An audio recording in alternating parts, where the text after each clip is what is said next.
இன்றைக்கி நம்ம திரைவிமர்சன நிகழ்ச்சியில் இயக்குனர் ஆண்டனின் ஃபுக்வா இயக்கத்தில் வெளியே வந்திருக்கிற மைக்கேல் படத்தை பற்றி பார்க்க போகிறோம். இந்த படத்துடைய கதையை பற்றி பார்த்தோம்னா, மைக்கேல் ஜாக்சனுடைய பயோபிக் தான் இந்த படம் அப்படிங்கிறது உங்கள் எல்லாருக்கும் தெரியும். மைக்கேல் ஜாக்சன் யார் அப்படிங்கிறது நாங்கள் சொல்லி உங்களுக்கு தெரிய வேண்டிய அவசியமும் இல்லை.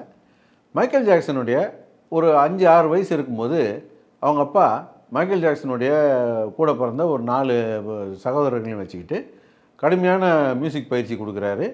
அந்த பயிற்சியில் ஏதாவது தவறு செஞ்சால் ரொம்ப கடுமையான பனிஷ்மெண்ட்டும் கொடுக்குறாரு. இப்படி ஸ்ட்ரிக்டாக வளர்ந்த இந்த பசங்க படிப்படியாக வளர்ந்து ஒரு பெரிய பேண்டாக வர்றாங்க.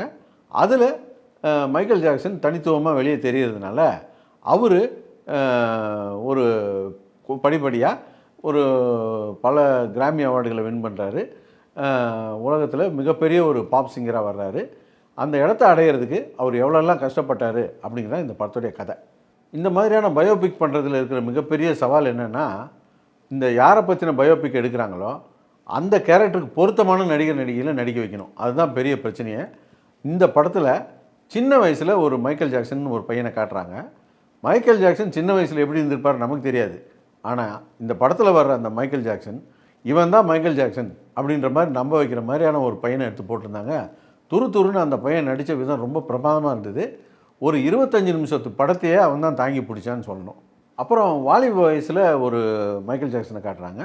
அந்த கேரக்டர் பண்ணியிருக்கிறது யாருன்னா ஜாஃபர் ஜாக்சன்னு சொல்லிட்டு மைக்கேல் ஜாக்சனுடைய சொந்த அண்ணன் பையன் தான். சொந்த அண்ணன் பையனாக இருந்தால் மைக்கேல் ஜாக்சனை நடிச்சிட முடியுமா அப்படிங்கிற கேள்வியெல்லாம் நமக்கு இருந்தது. ஆனால் படம் பார்க்கும்போது ஆரம்பத்தில் கொஞ்சம் டிஸ்டர்ப் இருந்தாலும் கொஞ்ச நேரம் கழிச்செல்லாம் பார்க்கும்போது நம்ம மைக்கேல் ஜாக்சனே நேரில் பார்க்குற மாதிரி தான் இருந்தது. இந்த ஆல்பம்லாம் ஷூட் பண்ணுறது அந்த மேக்கிங் சீன்லாம் காட்டும்போது உண்மையாகவே மைக்கேல் ஜாக்சன் தான் அங்கே நடிச்சிட்டு இருக்காரு அப்படிங்கிற ஒரு நம்பிக்கை கொடுத்தது. படத்தில் நிறைய நல்ல சீன் இருந்தது. அதுலேயும் குறிப்பாக சின்ன வயசுலேருந்தே அவங்க அப்பா வந்து இந்த பசங்கக்கிட்ட வாழ்கிறது ஒரு வாழ்க்கை, அதில் நீ ஜெயிக்கணுமா தோக்கணுமா அப்படிங்கிறத நீயே முடிவு பண்ணிக்க அப்படின்னு சொல்லி கொடுத்தே வளர்ப்பார். அதெல்லாம் நல்லா இருந்தது. அப்புறம் இந்த சின்ன பையன் முதல்ல போயிட்டு இந்த ரெக்கார்டிங் தியேட்டரில் பாடுற சீன் ரொம்ப நல்லா இருந்தது. வளர்ந்ததுக்கு அப்புறம் கூட மைக்கேல் ஜாக்சன் அதுக்கு மேலே வளர முடியாமல் ஒரு இடத்துல போய் நிற்பார். என்னதான் இருந்தாலும் வெள்ளைக்காரனுக்கு கிடைக்கிற இடம் ஒரு கருப்பனுக்கு கிடைக்காது அப்படிங்கிற மாதிரி ஒரு எம்டிவி சம்மந்தமான ஒரு சீன் இருக்கும். அதெல்லாம் ரொம்ப நல்லா இருந்தது.